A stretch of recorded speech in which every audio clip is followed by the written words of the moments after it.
Biostat का biozyme बढ़ना जरूरी है।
नमो नमः।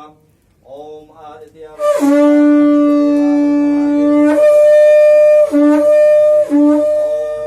स्वस्ति कल्याणमस्तु।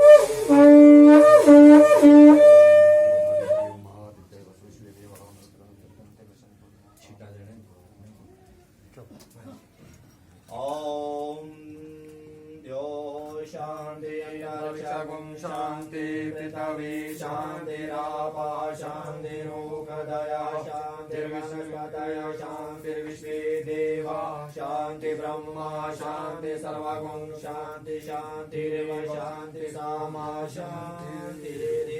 ओम गतं पापं गतं दुःखं गतं दारिद्र्यमेव च आगताः सुखसम्पत्ति बुद्धिं दर्शनात् स्पर्शनात्। हाटू माता की जय।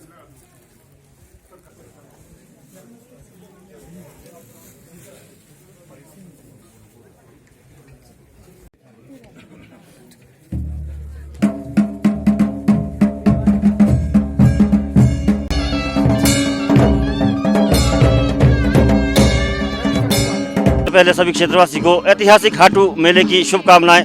2 वर्षों बाद कोविड के बाद ये हाटू मेला मनाया जा रहा है। खुशी का माहौल है। क्षेत्र का प्रसिद्ध मेला रहता है जिला शिमला की। अगर हम बात करें माता हाटू के दर पे जिस तरह से प्रथा है, परंपरा चली हुई है।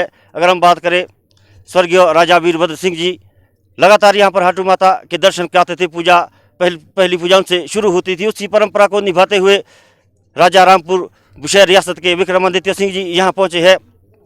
उनसे भी बात करेंगे किस तरह की परंपरा है और क्या जो देव नीति है, दैविक नीति में किस तरह से राजा वीरभद्र सिंह के सीख पर उनके बताए नक्शे कदम पर ये चलेंगे। सबसे पहले स्वागत है विक्रमादित्य सिंह जी आपका न्यूज़ 24 हिमाचल में। बहुत धन्यवाद आपका, थैंक यू सर। जिस तरह से परंपरा है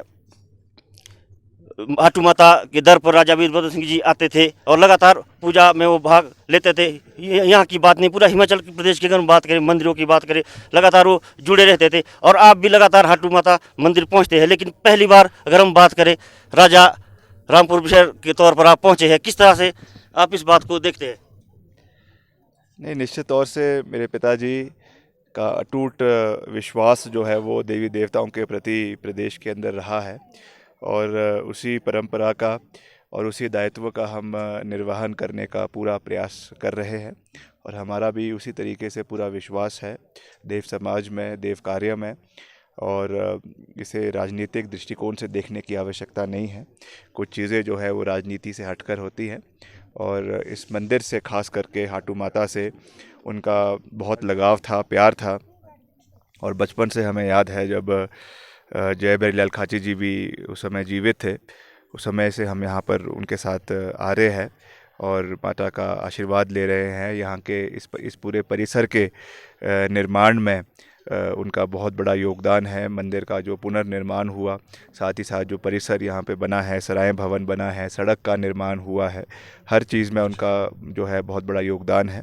तो उसी चीज़ को हमें आगे लेकर जाना है और लोगों का विश्वास इलाके के लोगों का विश्वास जो है वो इनमें बना रहे, ये मैं कामना करता हूं। और माता हाथू का जो है आशीर्वाद क्षेत्र के लोगों पर बना रहे, यहाँ के लोगों की खुशहाली हो, वो आगे बढ़े, इसी सोच के साथ हम यहाँ पर आए हैं। और जिस तरीके से हर जेठे इतवार में ये पूजा यहाँ पे पूजा अर्चना की जाती है, तो पहली बार है कि राजा साहब यहाँ पे नहीं आ पाए हैं, तो उनकी कमी तो निश्चित तौर से लोगों के बीच में खल रही है, मगर हम आते रहेंगे हर साल यहाँ पर। इस तरीके का जो परंपरा शुरू की गई है उसको हमेशा कायम रखेंगे, और हमारी ओर से भी भविष्य में जो भी इस परिसर के निर्माण के लिए, इसके पुनर्निर्माण के लिए, एक्सपेंशन के लिए जो भी सहयोग और सहायता होगी उसे हम करने के लिए वचनबद्ध है। सर, अगर हम बात करें राजनीति ही नहीं देवनीति के भी ज्ञाता थे स्वर्गीय राजा वीरभद्र सिंह, तो कोई विशेष सीख जो देवनीति की उन्होंने आपको दी, साझा करना चाहेंगे हमसे? नहीं, यही है कि आप अपना जो है विश्वास देवी देवताओं पे हमेशा बना कर रखें, और जिस तरीके से उन्होंने हमेशा, चाहे हाटू माता है, चाहे हाटेश्वरी है, चाहे भीमा काली है, चाहे श्राई कोटी है, तारा देवी है, सब देवी देवताओं को जो है पूरा मान सम्मान दिया, और उनके निर्माण के लिए, पुनर्निर्माण के लिए जो है हमेशा तत्पर खड़े रहे। तो वही सीख और परंपरा उन्होंने हमें दी है कि आप भी इसी तरीके से आगे बढ़ें, और हम उनके दिखाए हुए रास्ते पर आगे चलने का जो है पूरा प्रयास कर रहे हैं। कुछ कमी पेशी भी मैं समझता हूँ कि रहेगी तो भगवान उसे माफ़ करेगा, मगर हम पूरी श्रद्धा के साथ आगे बढ़ेंगे, और जो भी हमसे हो सकेगा कलेक्टिवली हम उसको करने का प्रयास करते रहेंगे। अगर हम बात करें तो कहीं ना कहीं देवी देवताओं के आशीर्वाद से ही राजमाता प्रतिमा सिंह को एक बड़ी जिम्मेवारी जो केंद्र ने सौंपी है, कहीं ना कहीं MP रहते हुए उनके पास और भी ज़्यादा जिम्मेवारियां है, तो आपके कंधे पर जरूर अब बोझ जरूर बड़ा है, तो किस तरह से निर्वहन करेंगे? क्या आगे रणनीति रहेगी कांग्रेस के लिए? नहीं, उसका निश्चित तौर से निर्वहन करेंगे, और जिस तरीके से सोनिया गांधी जी ने श्रीमती प्रतिभा सिंह को पार्टी का अध्यक्ष बनाया है, वो जो है सराहनीय है। और अभी हाल ही में वो जो है मुख्यमंत्री जी के गृह जिला से मंडी संसदीय क्षेत्र से विपरीत परिस्थितियों में जीत कर आई हैं, तो वो इस चीज़ को दर्शाता है कि लोगों का प्यार और लोगों का आस्था जो है वो उनके परिवार में बनी है, और उनको कायम रखना, उनके लोगों की महत्वाकांक्षाओं को, अभिलाषाओं को पूरा करना, ये हमारा प्रथम दायित्व है। इसके लिए हम लगातार जनसंपर्क करेंगे आगामी, क्योंकि अब चुनावी वर्ष है, तो लगातार प्रयास करेंगे कि ज़्यादा से ज़्यादा लोगों से मिले, जो उनके मसले हैं।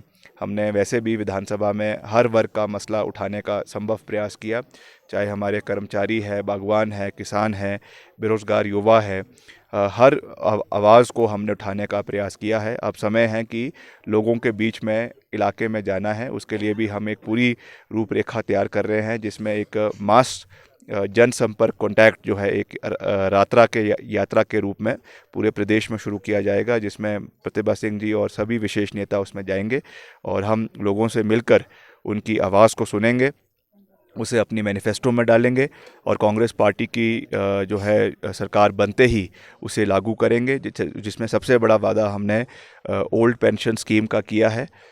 विधानसभा के परिसर पे जो है खालिस्तान में झंडे लग रहे हैं, ये बहुत दुर्भाग्यपूर्ण है।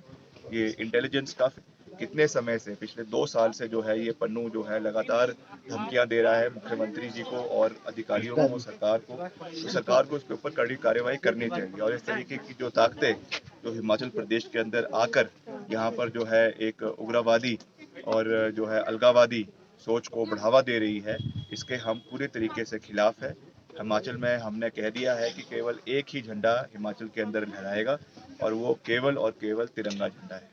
सर, आप युवाओं के आइकन जरूर है हिमाचल प्रदेश में, लगातार आपकी फॉलोशिप बढ़ती जा रही है। अगर हम बात करें युवाओं की, जो अभी क्वेश्चन पेपर लीक हुआ था पुलिस भर्ती का, तो कहीं ना कहीं युवाओं में जरूर रोष है। और अगर हम बात करें रोजगारी, कहीं ना कहीं जो युवा है लंबे समय से तैयारियां करते, लेकिन लास्ट में ऐसा हो जाता, तो किसका फेलियर मानते हैं? सरकार को कितना फेलियर चीज में मानते हैं? नहीं, सरकार का फेलियर है और किसका फेलियर है?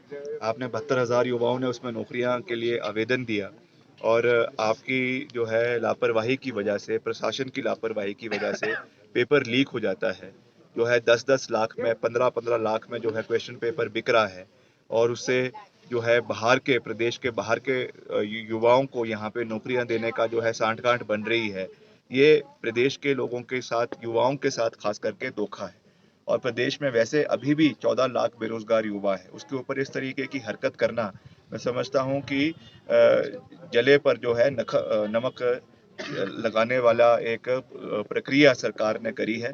और हमने तो ये कहा है कि इसमें सीबीआई की जांच इसमें होनी चाहिए, क्योंकि इसमें जो भी इसमें अभी इन्होंने एसआईटी बनाई है, उसके जो सदस्य हैं, कई उसके सदस्य है आईपीएस ऑफिसर जो खुद जो है वो इसके घेरे में है, जो इसके इन्वेस्टिगेशन के घेरे में है। तो जिन लोगों को आपने इन्वेस्टिगेशन सौंपी हुई है, अगर वो खुद ही इसमें जो है कहीं ना कहीं इन्वॉल्व हो, तो उसमें सही इन्वेस्टिगेशन नहीं हो सकती है। इसलिए इसमें सीबीआई की इंक्वायरी होनी चाहिए, साफ तरीके से होनी चाहिए, और जो भी इसमें इन्वॉल्व लोग हैं, चाहे अधिकारी है, चाहे कर्मचारी है, चाहे नेता है, उनके ऊपर सख्त कार्रवाई जो है वो होनी चाहिए। सर, ऐतिहासिक हाटू मेला है, क्या अपील करेंगे क्षेत्रवासी से? 2 वर्ष बाद मनाया जा रहा नहीं, है। बड़ी अच्छी बात है कि कोरोना काल बीच में चला हुआ था, उसकी वजह से जिस धूमधाम से ये हमेशा मनाया जाता है वो नहीं मनाया गया, मगर अब फिर से जो है सामान्य परिस्थिति लौट रही है, और सब वापस निकल कर जो है अपनी आस्था में वापस आ रहे हैं। उसी तरह जो ये हाटू का मेला है, जो हर साल यहाँ पे इसी महीने में आयोजित किया जाता है, इसमें बहुत दूर दराज से लोग यहाँ पर आते हैं, और यहाँ पे कई स्टॉल्स भी जो है वो 1 महीने तक लगते हैं। बहुत लोगों का उसमें जो है उससे फाइनेंशियली भी उससे रोजगार मिलता है, वो उसके लिए भी ये कि उस दृष्टिकोण से भी अच्छा है, पॉइंट ऑफ व्यू से भी बड़ा विकसित हो रहा है। और साथ में लगते चाहे आपका रत्नाड़ी है, चाहे कोटगढ़ है, यहाँ पर भी अच्छा जो है टूरिज्म इलाके में आ रहा है, बहुत खुशी की बात है। और जब से आपका 4 लेनिंग शिमला में कंप्लीट हो जाएगी, मुझे लगता है उसके बाद पूरा जो ये इलाका है इसमें और टूरिज्म इलाके में बढ़ेगा, और लोगों को जो है वो एम्प्लॉयमेंट के साधन, सेल्फ एम्प्लॉयमेंट के साधन पैदा होंगे, जो बहुत अच्छी बात है। और उसमें हमारा भी पूरा सहयोग इलाके के योगदान में रहेगा, चाहे स्कीम की बात हो, उसमें भी उसको आगे और विकसित करने के लिए जो भी योगदान हमसे हो सकेगा हम करने का पूरा प्रयास करेंगे। धन्यवाद सर। ये थे राजा विक्रमादित्य सिंह जी। हालांकि पहले भी कई मरतबा ये यहाँ पर माता रानी के दर पर आते रहे हैं, लेकिन बतौर राजा रामपुर शहर पहली मरतबा यहाँ आए, पूजा अर्चना जरूर माता रानी की आशीर्वाद इन्होंने लिया है। तो तस्वीरें हम दिखा रहे थे आपको न्यूज़ 24 हिमाचल पर। फिर से जुड़े